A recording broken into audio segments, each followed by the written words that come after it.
Okay, hello everyone. Today we're gonna talk about the agility test for water polo, and my name is Linda. My name is Zori. And I'm Ava. Okay, so for the task, the participants, which is the water polo players, will be working on agility during a throwing and catching exercise. During this exercise, the athletes will have to throw the ball to teammate with speed and accuracy, while also working on catching and trying to avoid and keep the ball away from the defender. So our plan for this task, the goal of the drill is to work on moving the body with resistance at the waist to mimic the resistance that water or the pool provides.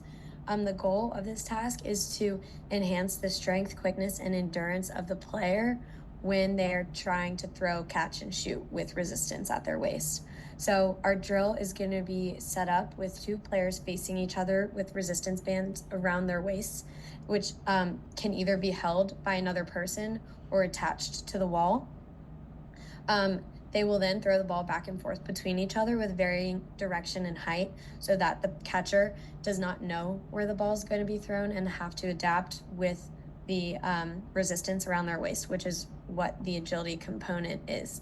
Additionally, this task can be changed so that when throwing the ball, there's an agility component. If you put a defender in the middle of the two throwers and catchers, it forces the thrower to have to move their body against the resistance to avoid the defender.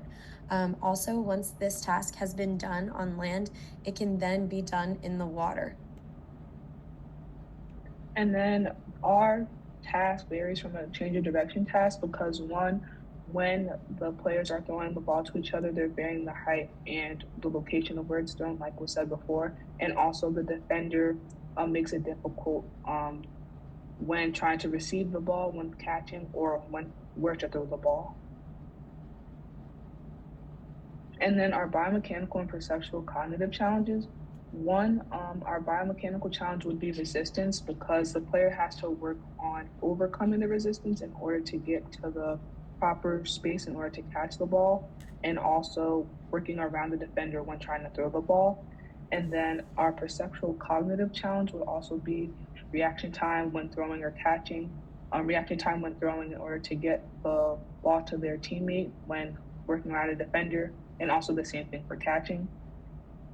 And then our last one for perceptual cognitive challenge will be spatial awareness, basically working around the defender in order to make the most accurate pass, and then also making sure they have enough room to make the pass or receive the ball. Thanks for listening.